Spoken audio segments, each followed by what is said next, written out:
Assalamualaikum warahmatullahi wabarakatuh. Ila hadrati sayyidina wa habibina wa syafi'ina Muhammadin sallallahu alaihi wasallam wa ila arwahi abaihi wa ikhwanihi minal anbiya'i wal mursalin salawatullahi wa salamuhu alaihi wa alaihim ajma'in wa ala ali kulli wa sahabati wal qarabati wa tabi'in wa tabi'it tabi'in bi ihsanin ila yaumiddin wa ila arwahi walidina wa muallimina wa dhawil hukuki alaina ajma'in wa khususan ila hadrati Syekh Abu Abdullah Husain bin Muhammad Nasir bin Muhammad Taib Al-Mas'udi Al-Banjari bisiril Fatihah. A'udzubillahi minasyaitonir rajim. Bismillahirrahmanirrahim. Alhamdulillahirabbil alamin. Arrahmanirrahim. Maliki yaumiddin. Iyyaka na'budu wa iyyaka nasta'in. Ihdinas siratal mustaqim. Siratal ladzina an'amta 'alaihim ghairil maghdubi 'alaihim waladdallin. Bismillahirrahmanirrahim. Hamdan lillahi wa salatan wa salaman ala Rasulillah wa ala alihi wa sahbihi wa ba'd. Subhanaka la ilma lana illa ma 'allamtana innaka antal alimul hakim. Rabbi shrah li sadri wa yassir li amri wahlul 'uqdatam min lisani yafqahu qawli. Wala haula wala quwata illa billahil aliyil azim. Amma ba'. Alhamdulillah, kita sama-sama panjatkan syukur kehadраtillah subhanahu wa ta'ala yang dengan limpah dan kurnianya diizin oleh Allah subhanahu wa ta'ala untuk kita dapat bersua pada malam ni untuk kita teruskan lagi pengajian kuliah kita, iaitu kitab Ushul Tauhid. Walaupun terpaksa menempuh sebanyak 3 roblok, tapi alhamdulillah akhirnya sampai juga ke tempat tuan-tuan, kan? Jadi insya-Allah moga-moga lah dengan keizinan Allah diistiqamahkan kita dalam majlis ilmu di dunia ni, maka harapnya nanti Allah istiqamahkan kita sehinggalah kepada hari diambil nyawa kita dan akhirnya dimasukkan kita ke dalam syurganya nanti insya-Allah. Amin ya rabbal alamin. Yang saya hormati pengerusi masjid dan seluruh saf kepimpinannya, para imam, para bilal, tok-tok syiah yang tak dapat kita nak sebutkan namanya satu persatu, yang amat-amat disanjungi para asatizah, alim-alim ulama, tuan-tuan guru, ustaz ataupun ustazah yang mungkin hadir pada malam ini, mohonlah ditegur kepada hamba yang fakir dalam bidang ilmu ini. Sekiranya apa yang disampaikan dan dikongsikan ada salah dan silapnya, yang kita kasihi ayah-ayah, ibu-ibu, pemuda-pemudi muslimin dan muslimat yang dirahmati Allah sekalian. Baik. Kitab Jawi kita sambung muka surat 3. Bawah sikit. 6 kan, 6 baris daripada bawah. Qala al-muallifu rahimahullahu ta'ala wa nafa'ana wa iyyakum bi ulumihi fid daraini amin ya rabbal alamin. Kata pengarang kitab dan sabdanya Nabi sallallahu alaihi wasallam, al-alimu aminullahi fil ardi. Artinya bermula orang yang alim iaitu kepercayaan Allah di dalam bumi. Dan berkata Sayyidina Ali karamallahu wajhah, kafa bil ilmi syarafan ay yada'iyahu man la yuhsinuhu wa yafraha bihi idza nusiba ilaihi, wa kafa bil jahli dhamman ay yatabarra'a minhu man huwa fihi.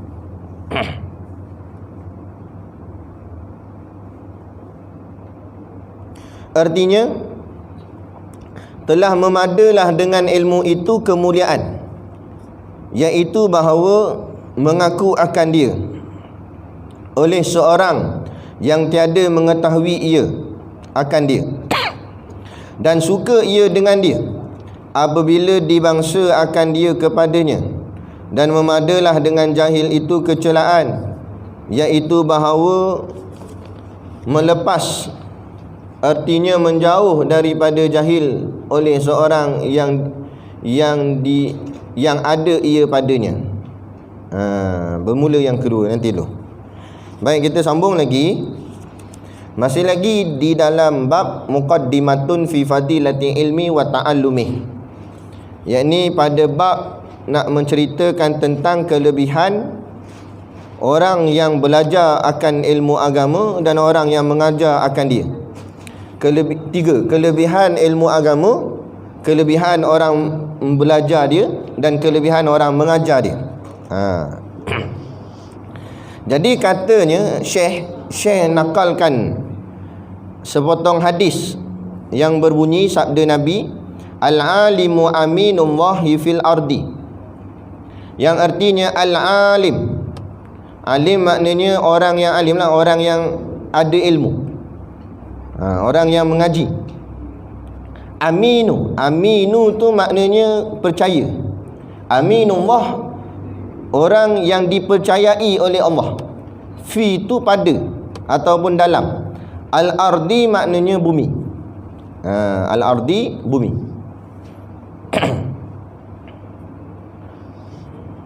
Jadi orang yang berilmu atau orang alim itu iaitu kepercayaan Allah di dalam bumi.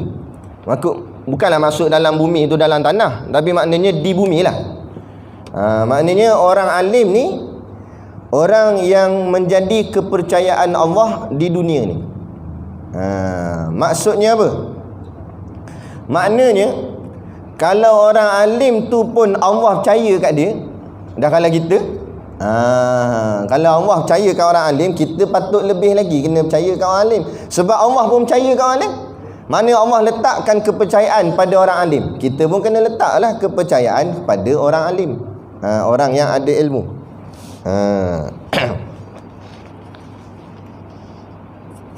Macam masalah ni lah, kita orang cakap apa, meredakan keresahan dan juga orang cakap apa, kekeliruan dan juga kepincangan yang berlaku dalam masyarakat mutakhirin ini tentang masalah SOP di masjid, kan? Jadi isu hangat juga lah, sampai ada masjid yang bergaduh pun ada. Gaduh, lepas tu petik nama saya. Aku juga yang kena. Okey, baik, biar kita clear. Semayang jarak-jarak apa semua ni, pakai mah lah apa semua ni dalam semayang dan sebagainya ni, itu telah ditetapkan oleh Majlis Fatwa, yakni apa nama, Jabatan Agama lah, bahagian mufti lah. Jadi mufti dengan ahli-ahli Majlis Fatwa ni bukan mengaji kuliah bulanan macam kita, sebulan sekali bawa kitab. Nah, kena ustaz datang ada mengaji, ustaz tak datang tak mengaji. Bukan macam tu dia mengaji. Dia mengaji ni berjilid-jilid kitab bertahun-tahun dengan tok-tok guru dia lah. Kan, di kat mana, kat Mesir ke mana ke tak tahu. Tapi maknanya belajarnya itu dipanggil belajar yang khusus. Macam kita ni dipanggil belajar yang dalam bentuk umum, sebab tu dipanggil kuliah umum. Tapi dia ada satu lagi kuliah, namanya kuliah khusus. Kuliah khusus tu macam di pondok, di pusat-pusat pengajian macam Universiti Al-Azhar Mesir, kan, Ribat Tarim di Hadramaut Yaman ke sebagainya, mana-mana tempat lah. Di Patani ke, ngaji pondok Patani ke, atau ngaji pesantren ke mana ke. Maknanya satu tempat tu dia memang tak ada buat benda lain. Dia mengaji daripada pagi sampai ke malam. Mengaji. Macam kami di pondok ni mengaji tiap-tiap kali waktu semayang. Subuh ngaji sekali, duha sekali lagi, zuhur sekali, pasar sekali, pas maghrib sekali, kadang pas isyak pun ada lagi. Maknanya mengaji aja kerjanya. Yang tu yang dipanggil kuliah yang dalam bentuk rasmi. Ada pun macam kita ni mengaji ni biasanya masjid ni bainal maghrib wal isyak, tu je. Antara maghrib dengan isyak. Sebulan sekali. Kan? Tu. Sebab tu kadang-kadang kitab nipis je, tapi nak khatam sampai janggut hitam naik putih. Sebab sebulan sekali. Nampak? Nah, siapa khatam dulu tak tahu. Nah, nak ceritanya gitulah makna pengajian yang orang cakap apa, mendata, bukan yang dalam bentuk khusus, tapi orang cakap perlahan-lahan gitu saja. Yang pentingnya nak menyentuh tentang masalah-masalah ummah. Tu. Jadi pengajian bagi mereka yang dalam bidang agama ni, pengajian yang dalam bentuk khusus. Jadi makna kata boleh dipercayai lah, sebab mereka orang alim, jauh dengan kita. Nah, dari segi pakaian tu memanglah orang cakap apa, boleh tiru kan. Tok guru ke tok mufti, tok syekh ke mana, nak pakai serban, kita pun boleh boh serban atas kepala. Mereka pakai jubah, kita pun pakai jubah. Mereka janggut bawah dagu, kita pun janggut juga. Mereka poligami, kita pun nak juga kan. Makna kata boleh tiru bahagian sunnah kan, tapi nak bahagian ilmu tak sama, jauh sangat. Nah, kita bicara nanti dalam kitab ni ada dia bicara. Dalam kitab ni dia akan bicara tiga ilmu paling besar dalam agama lah. Tiga ilmu paling dasar sekali, paling besar sekali. Tak dapat tidak, setiap orang yang bernama mukallaf kena ada ilmu ni, tiga-tiga ni. Alim tak alim tu nombor dua, tapi kena tahu. Maknanya ilmu tauhid, ilmu fiqh, ilmu tasawuf. Nanti dia cerita tiga-tiga ni. Sampai kat ilmu fiqh, nanti dia akan buka pula apa yang dimasukkan dengan ilmu fiqh dan macam mana yang dikatakan mengeluarkan hukum atau istimbat hukum. Yang dikatakan macam mana boleh keluar dalil satu-satu hukum. Dia ada banyak, dia ada Quran, hadis, ijma', qiyas, tu yang biasa kita dengar. Tapi ada lagi sebenarnya dalam tu, dia ada kaedah-kaedah lagi. Ada dipanggil kaedah istishab, ada istihsan kan, ada kaedah istiqra', macam-macam lah. Jadi yang dipakai oleh ulama ni, itu yang dipanggil kaedah usul fiqh.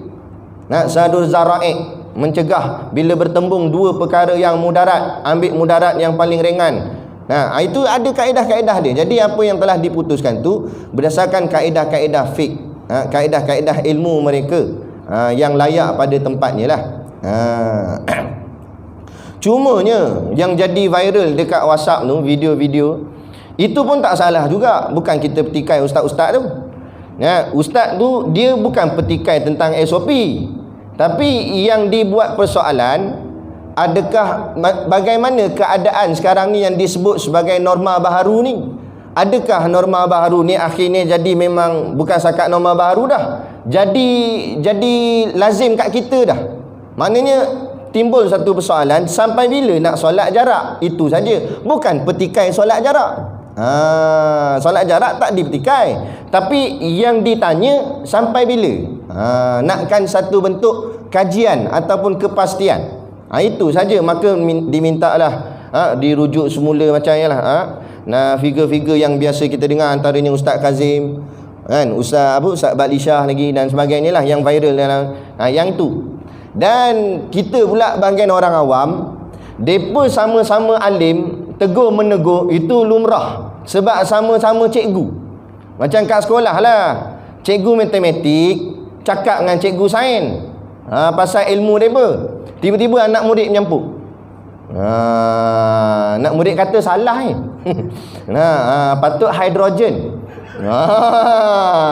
Nampak, cikgu sains tu pun kata, awak pergi jumpa cikgu disiplin sekarang, ketepang kena tibai belakang punggung.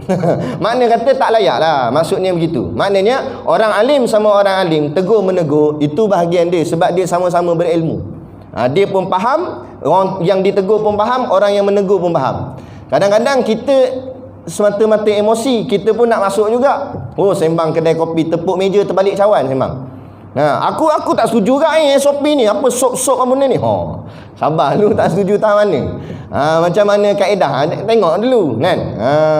Jadi begitu. Jadi biar kita nak faham. Seperti mana dalam hadis ni sebut, al-alimu aminullah. Orang alim itu kepercayaan Allah.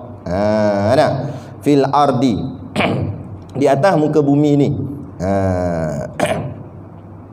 Jadi kita tak payahlah dikecoh-kecohkanlah lagi perkara ni. Kita takut dia jadi isu ni bukan lagi pasal SOP dah, tapi laga-melaga antara para pendakwah, laga-melaga antara asatizah, laga-melaga antara ustaz-ustaz. Islam dah cukup berpecah dah, takkan nak berpecah lagi kan. Orang kafir duk tengok sonok je. SOP punya pasal, COVID punya pasal, kita sama kita bergaduh kan. Lagi-lagi melibatkan guru-guru agama pula, para asatizah. Kan ada pula yang dia buat bandingan pula, dia combine video satu dengan video dua, dia buat sebelah-sebelah pula. Dia tulis itu versus. Lawan pula ingat wrestling apa nak versus. Nampak? Ni bukan soal gaduh tak gaduh, ni soal perbincangan ilmiah di antara golongan alim-alim ulama. Orang-orang yang berilmu. Tak apalah, bahagian mereka lah. Kan kita bahagian dengar, tak payah ulas sangatlah. Nak ulas pun sikit-sikit lah, ataupun kita sebutlah dua-dua pendapat. Oh, pendapat ustaz ni kata begini, pendapat ustaz ni kata gini, gitu sudah. Macam orang ulas main bola lah. Tengok yang bahagian ulas tu. Nombor 7 pas ke nombor 8. Dan akhirnya terlepas. Dia tak ada kata kenapalah tak sepak. Tak, dia cuma ulas cara permainan tu dimainkan saja. Yang ulas lebih daripada pengulas bola siapa dia? Kita lah yang depan TV. Patut tanduk ni. Patut tanduk. Cuba bagi kat kita. Nampak? Sepak pun kaki orang, bukan sepak bola, sepak kaki orang. Kalau kita lagi tak kerti, maksudnya lebih kurang gitulah. Kan? Nah, kalau yang cakap depan TV tu memang bekas pemain bola negara, boleh tahan kira. Dia pun jago kampung pun tak lepas. Nak ceritanya begitulah. Jadi orang alim ni dia dah orang cakap apa, Nabi kata menjadi kepercayaan oleh Allah Subhanahu Wa Taala. Jadi kita serahlah pada mereka. Kerana dia begini, ada dalam hadis yang lain menyebut, sekiranya orang alim itu, ulama itu, dia tersalah berijtihad, maka dia mendapat satu pahala. Salah ijtihad dia tapi dapat satu pahala. Kalau betul ijtihad dia, 2 pahala. Sebab apa? Salah pun dapat pahala sebab ijtihad. Kita kena faham pula makna ijtihad. Apa makna ijtihad? Ijtihad ni bukan buka satu kitab lepas tu keluar hukum. Tak. Ijtihad ni berpuluh-puluh kitab dia buka. Bukan buka saja-saja, bedah. Tengok yang ni dapat kata macam mana, yang ni zaman bila, berlaku tak dalam sirah, gini. Lepas tu bukan dia seorang, muzakharah pula di kalangan alim-alim ulama. Yang ni bincang sana, ni bincang sini, ni kata tak boleh gini, ni bagi pendapat dia, sampai akhirnya bulat satu keputusan muktamad saja keluar. Jadi keputusan itulah yang dipakai. Tiba-tiba keputusan yang dipakai itu katalah tersilap, maka boleh pahala. Kenapa boleh pahala? Sebab sudah berusaha sungguh-sungguh untuk mencari jawapan. Kemudian tersilap. Siapa tersilap? Manusia. Contohlah, kita pun tak tahu juga. Ada orang kata kan COVID-19 ni agenda Yahudi kan. Jadi kita ni kena tipu belaka. Boleh jadi betul, boleh jadi tidak. Jadi kalau betul benda ni agenda Yahudi, mana kata para mufti pun mungkin tersilap dalam keluar fatwa. Sebab dia perpandukan kata penyakit yang bahaya, rupanya tak bahaya mana pun, rupa-rupanya mainan Yahudi je. Gitulah. Jadi tersilap di situlah yang dimasukkan boleh satu pahala. Bukan tersilap main-main saja-saja. Tapi silap sungguh-sungguh.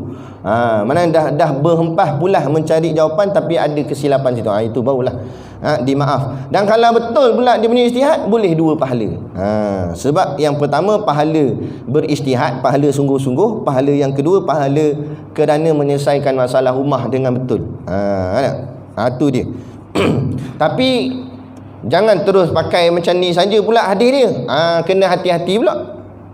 Kerana di sana pula orang alim ni, lagi-lagi kita di akhir zaman, yang disebut sebagai ulama. Ulama tu pula pecah pada 2 sebut dalam kitab-kitab tasawuf. Antaranya kitab Hidayatus Salikin.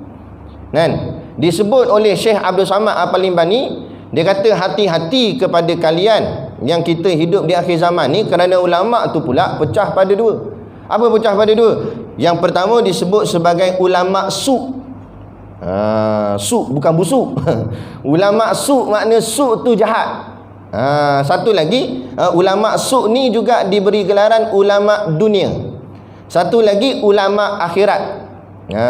Jadi yang disuruh ikut ulama akhirat. Persoalannya macam mana nak kenal ulama dunia dengan ulama akhirat? Tu ulama dunia dia akan bercakap mengikut kepentingan dunia. Dia akan mengatakan hukum tu halal dek kerana apa? Sebab gaji dia punya pasal. Sebab jawatan dia punya pasal. Dia takut jawatan dia akan dilucutkan. Patut benda tu haram, tapi kata halal pi lah. Boleh lah dia kata. Ini baru ulama dunia. Ini ulama yang su' tadi, jahat. Jangan ikut ni. Ada pun ulama ukhrawi, ulama akhirat, ulama yang tak ada kepentingan dalam apa juga. Pegang jawatan tak salah, jadi mufti tak salah, malah lagi disuruh untuk bimbing umat. Tapi kalau pegang jawatan tu kerana takut jawatan tu baru salah. Tapi kalau pegang jawatan kerana takut pada Allah, nak pecah-pecahlah. Aku cakap yang hak. Wala talbisul haqqa bil batil. Jangan kamu campurkan yang hak dengan yang batil. Tegakkan betul. Nak pecah-pecah. Barulah betul. Yang ni namanya ulama akhirat. Datuk Ishaq Bahrum dulu. Kan? Kes Ratu Cantik. Dia tegur pemimpin, suruh batalkan program, dan dia ikhtiar siapa yang terlibat dalam program Ratu Cantik ni berdosa besar, wajib taubat. Ini perkara maksiat, tegur. Dapat surat layang terus, disuruh diberhentikan daripada jawatan Mufti Selangor. Diberhentikan ni. Ini namanya ulama akhirat. Pegang jawatan tak salah, mu duduk tangga mufti ke apa ke, kan? Tapi yang hak cakap hak, yang batil cakap batil, yang betul cakap betul, yang salah cakap salah. Ni namanya ulama akhirat. Dia tak ada kepentingan. Yang ulama gini kita disuruh ikut. Jadi kita cek tengok. Ulama jenis mengampu, kan? Naik warna oren jadi ulama oren. Naik color biru ulama biru. Dia macam sesumpah. Dia tukar color. Power. Tukar jubah tak pelik lagi. Ini tukar color tu. Yang ni masalah. Kita nilai sendirilah. Tengok macam mana. Kemudiannya isu tentang apa nama ABP kan, Anugerah Bintang Popular. Anugerah Bintang Popular boleh jalan. Kita punya masjid disekat-sekat. Anugerah Bintang Popular entah masuk berapa ramai orang dalam tu. Yang kita paling kuat 40 orang. Masjid ni kira okey sebab tadi saya sampai lambat. Saya tengok gate, takut kunci. Sebab saya pernah kena dah. Ada satu masjid di area Taiping. Tak nak sebut lah sebab ada live. Masjid tu kunci. Saya dah sampai lambat sebab sangkut kat Roblox tu lah lambat. Tanya macam-macam lah. Ustaz sembang pula, tanya hukum lah apa. Kan? Jadi lambat kita nak pergi kuliah ni. Jadi sampai-sampai kunci dah gate. Mujur tu imam tu dia keluar. Dia dah habis semayang, dia keluar. Ustaz, dia kata. Memanglah ustaz buka lagi ni. Aku nak mengajarnya takkan mengajar dari luar. Boleh masuk. Kan? Kunci gate. Tak apa lah. Lepas tu tengah-tengah mengajar tu, anak buah saya Borhan tu, dia pergi susun barang kat luar tu. Tiba ada seorang sahabat, ustaz juga dia, tapi dia tak ada kuliah malam tu. Jadi dia ingat nak datang masjid tu lah, sebab dia tahu ada kuliah kat masjid tu. Jadi dia sajalah nak dengar-dengar kuliah. Dia pula pakai tongkat, kan? Dah sampai-sampai gate tu kunci dah.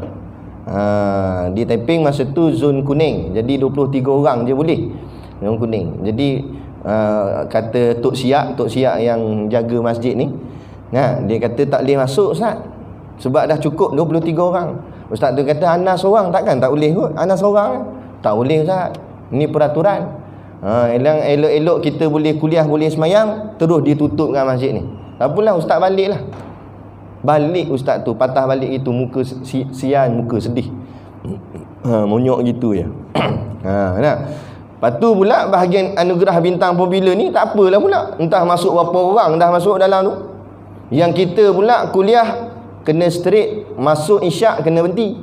Yang dia berjam-jam duduk dalam dewan tu. Apa dia kerja yang dalam tu? Kan? Ramailah orang petikai. Lah kali keluarlah statement daripada menteri. Dia kata itu bahagian Masjid Surau bukan di bawah bidang kuasa MKN. Itu di bawah bidang kuasa negeri. Maknanya maksud negeri itu bawah sultan-sultan lah, bawah raja-raja dan sebagainya. Okey, kita clearkan. Wahai menteri, sekiranya menteri melihat video ini, yang dipertikaikan bukan SOP masjid. Sekali lagi kita ulang. Kita bukan petikai SOP masjid. Kita boleh terima semayang jarak. Memang dari dulu lagi kita terima semayang jarak ni. Dari mula-mula PKP lagi. Kan? Semayang jarak kita terima. Suruh pakai mask dalam semayang pun lemah-lemah pun, sampai terlupa nak buka, sampai dah rumah terlupa. Kali nak makan tak boleh masuk. Orang tahu mask ada kat mulut. Kan? Pakai mask pun pakai lebih lah. Ada setengah masjid siap buang lagi air kolah. Nah, katanya sebab takut berjangkit masa apa komo-komo kat air kolah tu. Komo-komo masuk dalam mulut. Nah, takut gitu pula. Jadi macam-macam, tak apalah, kita ikut SOP ni. Kita ikut kehendak, asalkan kami boleh semayang di masjid dan kami boleh berkuliah nak mengaji. Asalkan gitu. Jadi tak apalah, kita ikut SOP. Yang menjadi masalah, betul lah jawapan menteri. Memang MKN tak bertanggungjawab tentang had berapa kapasiti dalam masjid, boleh semayang apa semua, boleh kuliah ke tak boleh kuliah, itu semua di bawah kuasa negeri. Betul. Tapi yang konsert ABP itu bawah kuasa siapa? Itu soalan kita. Konsert ABP tu bawah kuasa siapa? Bukan bawah kuasa kementerian, bahagian menteri, bahagian kerajaan. Tu bukan bawah kuasa sultan. Jadi maknanya kerajaan ada kuasa untuk membatalkan. Kenapa tak batal? Itu yang jadi persoalan. Bukan SOP masjid ni jadi persoalan. Nah, yang jadi persoalan, kami semayang tak boleh, yang tu kamu bagi kenapa? Nah, yang kamu sekurang-kurang, jagalah hati orang masjid ni. Dah kita tak boleh nak ramai-ramai dalam masjid, kuliah tak boleh lama-lama. Jadi nak jaga hati, siang jaga orang masjid terasa pula depa dah semayang tak boleh, kita buat konsert pula. Batal je lah konsert ni, tangguh dulu tak apa. Tahun depan ke bila ke? Tak buat juga. Jawabnya tak ada termasuk dalam perkara yang dilarang. Apa pula tak masuk dalam perkara yang dilarang? Dalam Quran sebut apa? Dalam hadis sebut apa? Itu masalah. Bila tidak meletakkan Islam di atas, bila pemimpin tidak mengikut Quran dan hadis, tidak mengikut Islam, inilah hasil dia. Akhirnya dijawab, ini tak termasuk dalam perkara yang dilarang. Lah kali orang duduk tepi pantai pakai coli saja, bikini dengan spender saja, tapi mask pakai. Dia kata itu orang ikut SOP. Faham tak maksud saya? Peraturan peraturan, tapi peraturan tu kita yang buat kan, kita yang kontrol dia, kita yang tentukan boleh ke tak boleh. Dan apa masalahnya kan, di tangan kita kan. Tak apalah, jawablah macam mana pun jawab. Depan kita memang boleh jawab, depan wartawan memang boleh jawab. Tengoklah depan Allah. Kita bagi gambaran senang je. Agak-agaklah dalam wawancara tu, masa hos rancangan tu tengah tanya menteri tu, tiba-tiba menteri kata anugerah bintang popular ni tak masuk dalam perkara yang dilarang. Tiba-tiba katalah zaman tu Rasulullah hidup lagi, Rasulullah keluar ke belakang stage, Rasulullah lagi Assalamualaikum, Rasulullah kata. Nak kata macam ni. Ayat ni yang ulama kata lauka nabainana. Kan? Macam mana kita nak hidup selepas Nabi tak ada? Bayangkan kalau Nabi ada. Memang Nabi dah tak ada, tapi cuba kita bayangkan, kalau Nabi ada, kita buat macam mana keputusan? Macam hari inilah, kalau Nabi ada, apa kita buat? Yang tu kita kena pandang. Memang Nabi dah tak ada, tapi yang tu kita kena pandang. Ni yang ulama kata laukana bainana. Sekiranya Nabi masih lagi ada di antara kita, apa tindakan kita? Sebab Nabi tak ada, boleh buat sukati. Teruklah macam tu kan. Macam budak-budak lah, depan ayah bukan main baik. Kita bawa anak kita, budak-budak umur 7-8 tahun semayang, kita angkat tabir, dia angkat tabir, dalam tengah berdiri tu dia jeling. Ayah tengah tengok kan. Kita rukuk, dia rukuk. Kita iktidal, dia iktidal. Kita sujud, dia hilang. Betul tak? Ada budak-budak. Sebab apa? Sebab dia kata, waktu tu ayah dia tak nampak. Dia cuma jaga masa ayah dia nampak je. Ayah dia tak nampak, dah lari. Bila dia datang balik, masa tahiyat akhir, tahiyat akhir dia duduk balik situ. Jadi ayah bagi salam, ada. Ayah kata tadi aku nampak ayah tak khusyuk dia kata. Dia tuduh ayah tak khusyuk pula. Kan? Tu. Jadi sama kak. Masa Nabi ada bawalah kena ikut syariat, kena ikut agama, kena ikut Quran hadis. Dah Nabi dah tak ada, tak apa, Nabi dah tak ada, langgar apilah. Boleh gitu. Teruklah macam tu. Kan? Ada. Bukanlah kita nak mengajar bahagian orang bidang kuasa dalam agama, tapi sedikit sebanyak keluarkanlah statement, penjelasan Menteri Agama ke para mufti ke, supaya sekurang-kurang menghilangkan keresahan orang awam macam kita ni. Seolah-olah nanti orang akan bangkit, orang akan tanya, Menteri Agama buat apa? Orang akan cakap macam tu.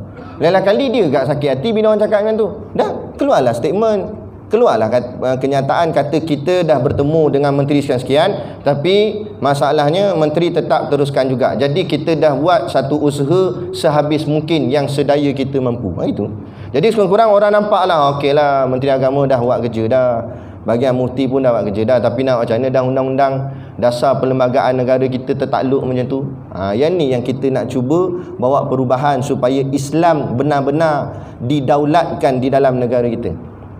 Biarlah semuanya duduk di bawah payung Islam. Macam saya pernah sebut, sepatutnya semua jabatan kena duduk bawah jabatan agama Islam.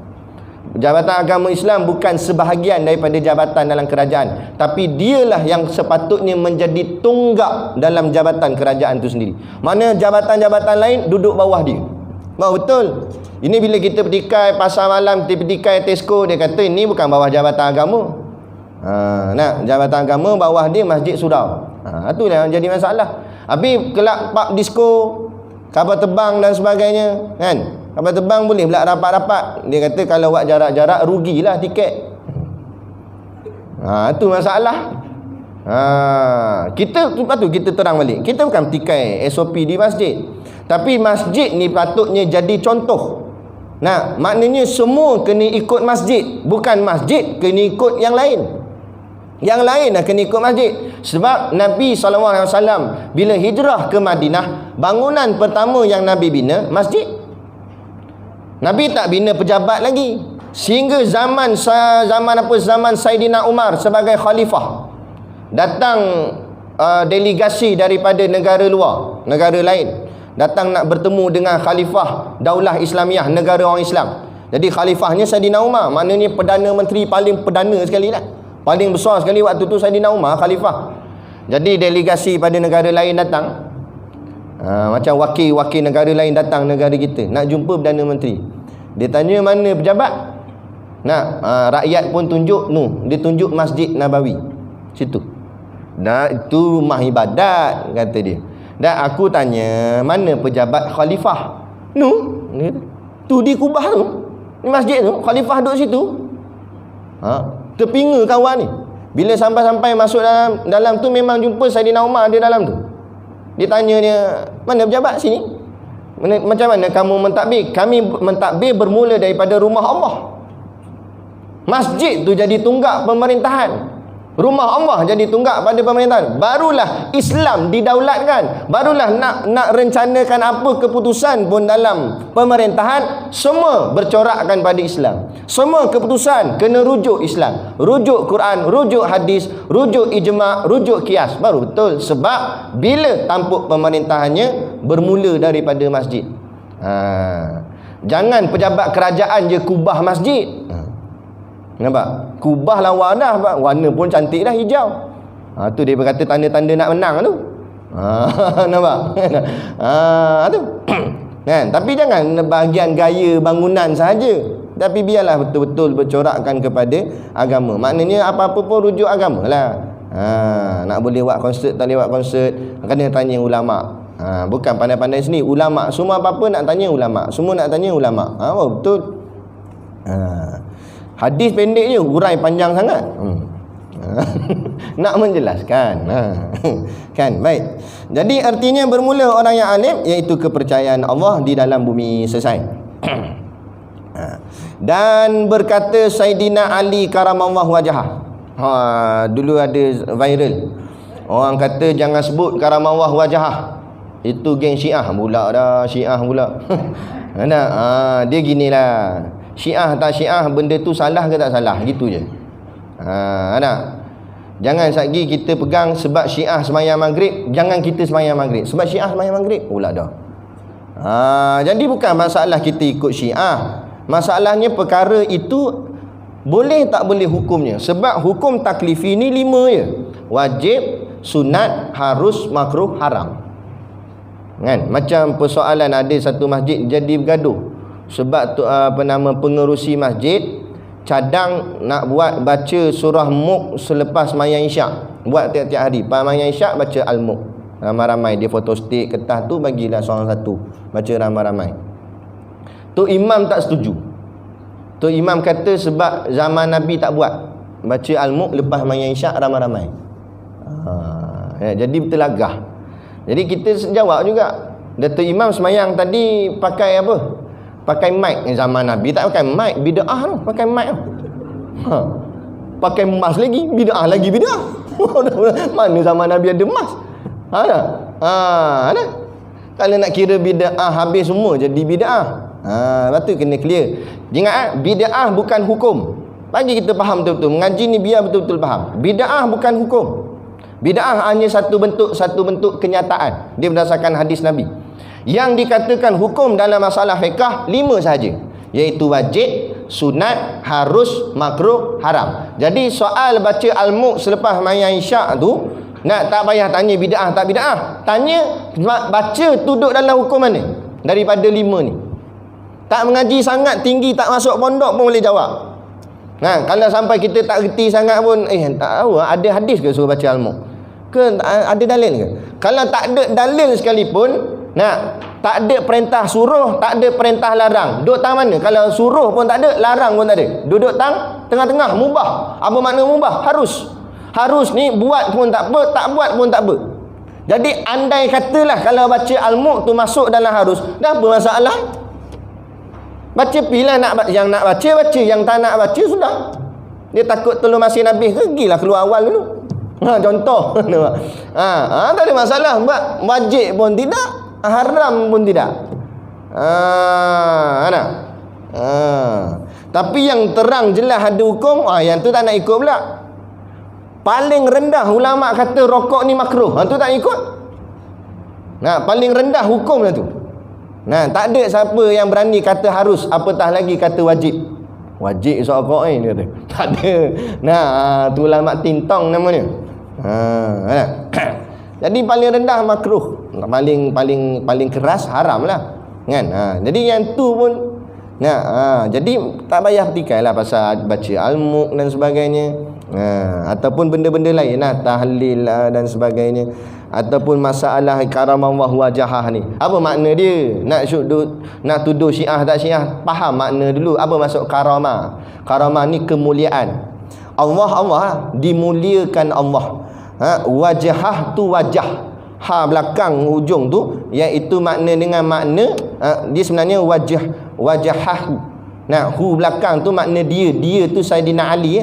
Maknanya Allah muliakan akan wajahnya.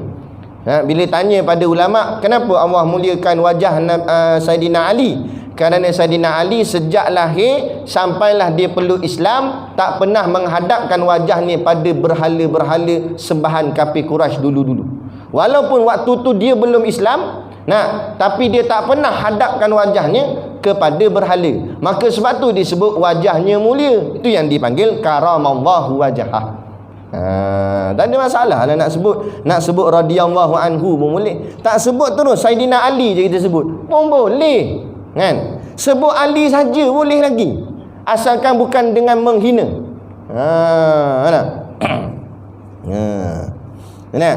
Jadi kena faham dalam soal benda-benda begini. Jadi saya bagi kunci lah tu, bagi poin. Jadi kalau ada perbalahan dan sebagainya, kita tak payah gaduh pasal bid'ah tak bid'ah, Syiah tak Syiah. Tengok hukum masuk tangan mana, wajib atau sunat atau harus atau makruh atau haram.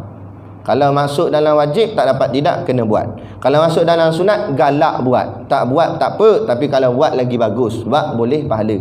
Dan kalau harus terpulang, nak buat pun tak apa, tak nak buat pun tak apa. Dan kalau makruh lebih baik jangan buat. Tapi kalau buat juga tak dapat apa-apa, kan? Tapi kalau meninggalkannya boleh pahala. Dan kalau haram jangan buat terus. Kalau buat dosa, tak buat boleh pahala. Dia begitu. Mudah aja. Islam ni bukan payah-payah. Cuma bila tak faham tu jadi payah. Jadi kata Saidina Ali karamallahu wajhah, kafa bil alim, kafa bil ilmi, kafa bil ilmi. Kafa ni maknanya cukup. Ataupun di sini dia pakai perkataan telah memadalah, ataupun cukuplah. Bil ilmi, bi tu dengan, al ilmi tu ilmu lah. Cukuplah dengan ilmu, syarafan. Syarafan maknanya mulia. Cukuplah dengan ilmu tu kemuliaan. Maksud dia apa sini? Maksud dia ilmu tu mulia. Ilmu yang baiklah, jangan ilmu jahat, dengan ilmu sihir orang. Ilmu yang baik-baik. Sama ada ilmu agama atau ilmu akademik pun yang memberi faedah pada manfaat dunia atau manfaat akhirat, itu semua termasuk dalam ilmu yang baik. Ilmu matematik pun baik, bukan jahat ilmu matematik. Cuma janganlah jadi pakar matematik lepas tu tipu orang. Kata GST menguntungkan. Dah macam mana mu kira? Dah nama pun cukai, untung celah mana? Kan? Jangan jadi pandai matematik tapi pandai nak kencing orang. Jadi ilmu tu tak salah. Ilmu tu ilmu yang baik. Dan ilmu ni diletakkan, kata Sayyidina Ali, kemuliaan. Bila sebut ilmu je mulia. Dan semua orang kata begitu. Bila orang kata dia ni berilmu ni, itu menunjukkan satu bentuk pujian, satu bentuk kemuliaan. Itu yang dimaksudkan kafa bil ilmi syarafan, dia kata. Kemudian dia kata lagi ayyada'iyahu man la yuhsinuhu. Apa makna dia? Maknanya iaitulah bahawa yadda'iyahu, mengaku akan dia, man, oleh seorang yang la tiada, yuhsinuhu, mengetahui ia akan dia. Jadi dia kata sini, telah memadalah dengan ilmu itu kemuliaan, iaitu bahawa mengaku akan dia oleh seorang yang tiada mengetahui ia akan dia, dan suka ia dengan dia apabila dibangsa akan dia kepadanya. Walaupun dia tu sebenarnya tak tahu apa-apa, jahil, tapi bila orang kata dia ni ada ilmu ni, dia pun suka. Walaupun kadang-kadang dia pun tak faham apa tu ilmu, tapi bila orang kata dia ni orang alim ni, dia ni pandai ni, orang suka. Sebab apa? Sebab pandai, alim, berilmu itu satu bentuk kemuliaan. Kata Sayyidina Ali, itu maksud dia. Dan dia suka, dia kata. Dia akan dia dan suka ia dengan dia apabila dibangsa akan dia. Maknanya bila orang kata dia tu orang berilmu, dia suka. Memang semua orang macam tu. Ada orang kata ni pandai tampar lagi betul. Tak kena. Nampak? Itu tertelan ubat gegat rasanya. Ada pula orang kata pandai marah. Mana ada? Bila orang kata pandai, semua orang suka, betul tak? Walaupun dia tak pandai, dia bodoh, tapi orang kata pandai, suka juga. Nak ceritanya macam tu. Nak ceritanya pandai tu atau berilmu tu satu bentuk kemuliaan. Kata Sayyidina Ali. Dan memadalah dengan jahil itu kecelaan. Dan sebaliknya pula, kata Sayyidina Ali, jahil tu, bodoh tu satu bentuk cela. Bila dengar bodoh, mana ada orang suka, sakit hati. Sebab apa? Sebab dia kecelaan, iaitu bahawa dia kata melepas, artinya menjauh daripada jahil. Dan semua orang nak jauh daripada jahil. Tak ada siapa yang nak duduk di makam jahil, dan tak ada siapa yang sonok dikatakan dia ni orang jahil. Cuma orang Melayu kita ni memang gitulah. Sebut jahil dia tak marah, sebut bodoh baru dia marah. Kata entah ni jahil ni. Saya jahil Ustaz. Cuba kita kata entah ni bodoh ni, tambah piang pula belakang, bodoh piang. Oi, marah, lipat ni. Lipat kata apa, ulang balik. Dia kata kan, lama dah hidup dia tanya. Nampak? Dia nak tumbuk lalu. Gaduh lah. Sebab apa dia marah? Sebab dia dengar bodoh tu. Bodoh tu satu bentuk kecelaan. Memang tak ada siapa suka. Jadi bila dengar jahil atau bodoh ni, menjauh daripada jahil. Semua orang nak jauh, semua orang tak nak duduk di makam jahil, makam bodoh, oleh seorang yang ada ia padanya. Walaupun jahil tu memang ada kat dia, bodoh tu ada kat dia, dia memang bodoh, dia memang jahil, tapi dia tak nak mengaku dia bodoh, dia tak nak mengaku dia jahil. Sebab apa? Sebab bodoh tu kecelaan. Bodoh tu satu benda yang buruk. Siapa nak mengaku benda buruk? Macam tu lah. Jadi apa kesimpulan daripada kata Sayyidina Ali ni? Jadi kesimpulannya, dia Sayyidina Ali ni cakap dalam orang cakap apa, orang kita panggil berbunga-bunga lah. Dia ada isi tersirat dia. Itu baru isi tersurat. Isi tersirat dia nak masukkan, kalau dah tahu kamu tak suka bodoh, kalau dah tahu kamu tak suka jahil, kenapa tak mengaji? Tu cerita dia. Maknanya semua orang, semua ni tak payah kata yang dalam masjid ni, yang luar masjid, mana-mana lepak kedai kopi apa semua ni tak suka bila orang kata dia jahil, tak suka bila orang kata dia bodoh. Tapi awak tak datang mengaji. Kenapa mengekalkan diri tu dalam kejahilan? Kenapa biarkan diri tu duduk dalam makam bodoh juga? Bila orang kata bodoh marah, tu kata. Cakap bodoh marah kata. Tapi duduk tang bodoh tu.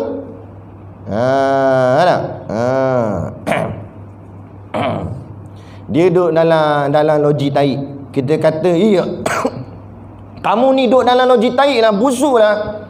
Wah, ajar tak baik cakap saya macam tu. Nah, memang sebab duduk dalam tu, keluar lah. Maksud kata tu suruh keluar. Bangun nak keluar. Gitu je kak. Kamu ni duduk makam bodoh ni, makam jahil ni. Oh, tak baik cakap orang bodoh. Bukan cakap hang bodoh, suruh keluar daripada bodoh, keluar daripada jahil. Macam mana nak keluar daripada jahil? Dengan mencari ilmu. Sebab apa? Sebab ilmu tu kemuliaan. Walaupun kita, tadilah yang Saidina Ali kata, walaupun kita tak alim pun, kita tak ada ilmu pun, tapi dengan mencari ilmu tu pun dah menunjukkan satu kemuliaan telah diberi oleh Allah pada kita. Macam kita lah yang hadir dalam kuliah ni, hadir majlis ilmu dan sebagainya. Kita tak pandai mana pun, buka kitab pun lain muka surat dengan ustaz. Ustaz buka ustaz lain, dia buka ustaz belakang. Nampak? Satu buat tunjuk macam betul. Bukan sini lah, tempat lain. Sini okey. Jadi apalah, mana dia tak reti. Nampak? Dia tak reti. Tapi bila dia datang duduk dalam majlis ilmu, dah jadi mulia dah. Orang duduk luar duduk tengok pun, oh bagus mengaji tu. Padahal kitab salah. Apa? Tapi dapat dah kemuliaan tu. Kan orang cakap duduk dengan alim ulama, duduk dengan orang-orang soleh. Kita bukan alim ulama, tapi kita duduk sekali makan dengan orang alim ulama. Tiba-tiba orang panggil kita Tok Guru juga. Dah serban besar daripada Tok Guru lagi. Nampak bahagian gaya tengok ni kayu sugi selah telinga ni. Kan? Jadi orang pun panggil Tok Guru, pondok mana? Saya tak ada pondok. Saya pondok bah tu. Nampak? Tapi tak apalah. Tapi bila dia berkawan dengan Tok Guru, jadi macam Tok Guru juga, walaupun ilmu tak ada. Sebab apa? Sebab kemuliaan. Kita nak itulah. Itu yang dimaksudkan oleh Saidina Ali dalam kata-kata dia ni. Jadi kita begitu. Bab kata dalam hadis yang lain pula, Nabi kata kan, kalau ikut pada siapa yang kamu berkawan. Kalau kamu berkawan dengan orang yang jual minyak wangi, walaupun kamu tak pakai minyak wangi ataupun tak jual minyak wangi tu, tapi sedikit sebanyak bau wangi tu melekat dekat jubah kamu, kat baju kamu. Kalau kamu kawan dengan orang tukang besi, walaupun kamu tak sentuh besi tu, tapi sedikit sebanyak api-api mercik besi tu terkena juga ke baju kamu. Maknanya bau-bau hangit besi tu melekat juga ke baju kamu. Kerana melihat pada siapa, dengan siapa kamu berkawan. Gitu. Untuk kenal siapa diri kita, tanya siapa kawan kita. Dia belah mana, tengok kawan dia. Contoh kan, dia pergi markah tu, apalah, baru tahu. Nampak? Tengok je. Dia ni geng-geng masjid, apa? Jadi ahli masjid ada tu. Ahli surau dan sebagainya. Jadi tengok kan dengan siapa kita kawan. Jadi begitu juga kalau kita jenis malas semayang, kita kawan dengan orang rajin semayang, sedikit sebanyak jadi melekatlah rajin tu kat kita. Ataupun kurang kita rasa segan kalau malas semayang. Kan? Kita malas datang masjid, kawan dengan orang rajin datang masjid. Jadi kita segan agak dia, kawan baik, dia pergi masjid, kita tak pergi. Dia tengah-tengah lepak kedai kopi petang-petang tu, kawan kata, dah aku pergi dulu lah. Aku nak pergi masjid ni. Jadi kurang dia segan tak? Dia kata, member aku rapat ni dari kecil lagi. Dia pergi masjid, takkan aku tak pergi. Kan? Mana tempat dia pergi selalu aku ikut. Takkan dia pergi masjid aku tak ikut. Pergi ke pergi. Kurang segan tu ada. Dia begitu. Kan? Jadi kita nak jadi macam mana? Tengok dengan siapa kita kawan. Kita nak jadi orang alim, kawan dengan orang alim, dengan ustaz-ustaz.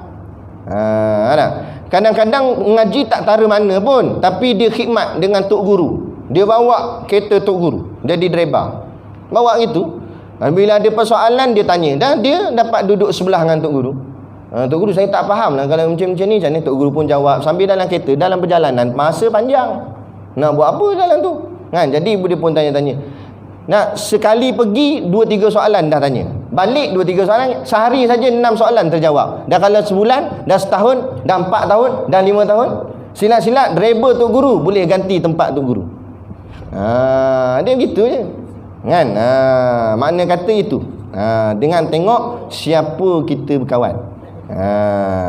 Kalau nak kahwin lebih, kahwin dengan orang kahwin lebih. Kawan dengan dia, tanya macam mana. ada ni tak? Ada ayat tak? Kan? Ada itulah contoh marah muslimat ni. Nampak?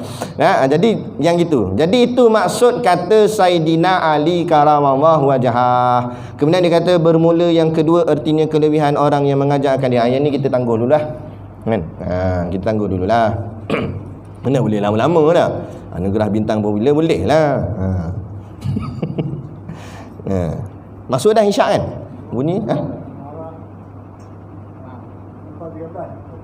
masuk dah lah. Masuk dah. Bunyi tik-tik kuat bukan main tadi. Masuk lagi. Jadi kita tangguh dulu, tak apalah. Ni pun bab baru nanti kita tangguhlah kuliah akan datang. Ngaji banyak sangat pun bukan boleh ingat semua dah. Pelan-pelan lah. Bermula yang kedua artinya kelebihan orang yang mengajarkan dia. Jadi kuliah akan datang kita nak belajar pula kelebihan orang yang mengajar pula ilmu agama ni. Apa kelebihan dia? Sebelum saya akhiri, kita nak ingat ni lah. Tuan-tuan jangan rasa tuan-tuan duduk di makam lama macam tu, saya macam ni lah Ustaz sampai bila-bila pun. Janganlah macam tu. Biarlah ada improvement. Tak apalah kita mula-mula mengaji kuliah begini, tiba-tiba mana tahu Allah bukakan cahaya dalam hati ni, dia jadi semangat, dia jadi sonok sangat dengan ilmu. Dah kali aku tak puaslah mengaji bulanan je di masjid, aku nak menuntut terus dengan Tok Guru, duduk pondok mana tahu tak ada masalah. Walaupun usia kita mungkin sedikit lanjut, mau 60 dah, 70, tak ada masalah. Kalau Allah nak takdirkan belajar 3-4 tahun, lepas tu dah terangkat dah jadi Tok Guru, jadi orang alim kan. Dan dah juga tak ada masalah sebenarnya. Tak ada istilah terlambat. Kerana ada satu orang India, dia jahat. Umur dia daripada kecil sampailah 80, jahat belaka. Apa benda dosa yang tak buat, semua dia buat. Rogol, zina, pecah rumah, bunuh orang, semua dia. Dia di India, cerita ni cerita betul. Sampai 80 umur dia, jahat belaka. Tapi bila 80 tu dia mula tahu, dia memikir. Dia pun kata sampai bila aku nak jadi jahat macam ni. Dia pun berubah. Akhirnya dia duduk di pondok, di madrasah dekat sana lah. Dia pun mengaji. Allah, alhamdulillah Allah lanjutkan usia dia. Memang usia dia panjang, sampai 100 lebih umur dia. Dia mengaji lama sampai ke umur 110 waktu tu kan. 110 umur dia, masih lagi hidup. Dan dia diangkat jadi pakar rujuk sebab alimnya dia. Apa-apa orang tanya dia, dan dia ganti tempat guru dia, sehinggalah dia dapat khidmat sebagai pakar rujuk tu lebih kurang 10 tahun. Dalam umur dia 120 lebih begitu, akhirnya Allah ambil nyawa dia, meninggal.